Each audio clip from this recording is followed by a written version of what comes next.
scooter चलाउँदा मलाई एकदमै फ्री भयो जस्तो लाग्छ तर त्यो भन्दा पनि बढी मेरो लागि यो एउटा बाध्यता हो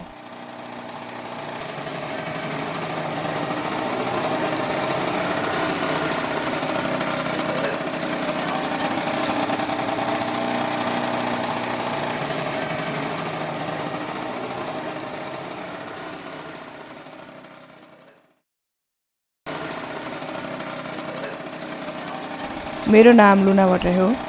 म एकसनै ग्रो प्लेटफर्ममा काम गर्छु गएको 1.5 वर्षदेखि म स्कुटरमा आउने जाने गरिरहेको छु मेरो घर भक्तपुरको सिरुटारमा हो र अफिस चाहिँ यानक्समा छ मेरो घरबाट मेरो अफिसको दूरी लगभग 14 किलोमिटर छ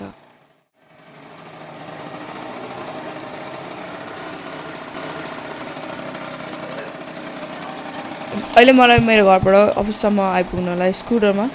25 मिनेटदेखि आधी घण्टासम्म लाग्छ जबकि मैले बसमा आउनु परेको भए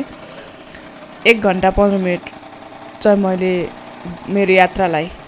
एकतर्फी यात्रालाई छुट्याउनु पर्थ्यो एउटा बस नआउन्जेलसम्म अर्को बसलाई चाहिँ कुनै स्टपमा कुरेर बस्नु जस्तो 15 मिनेट 10 मिनेटसम्म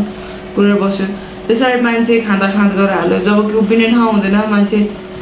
उनीहरूले मिल्ने भएन लुगा पट्याए जस्तो गरेर पट्याएर हाल्छन् एउटा बसमा यात्रा गर्दाखेरि धेरै नै गाह्रो हुन्छ एक त भिड हुन्छ त्यसमाथि पनि महिलालाई त्यो यस्तो भिडमा यात्रा गर्दाखेरि यौन दुर्व्यवहार हुने सम्भावना धेरै नै हुन्छ यी यात्राका दौरानमा मैले धेरै पटक यौन दुर्व्यवहारको सामना गरेको छु कतिपय अवस्थामा यस विरुद्ध आवाज उठाउन सजिलो हुन्छ र कतिपय अवस्थामा हामी केही पनि गर्न सक्दैनौँ मैले स्कुटर चढ्ने थिइनँ यदि सार्वजनिक यातायात सुरक्षित र भरपर्दो भएको भए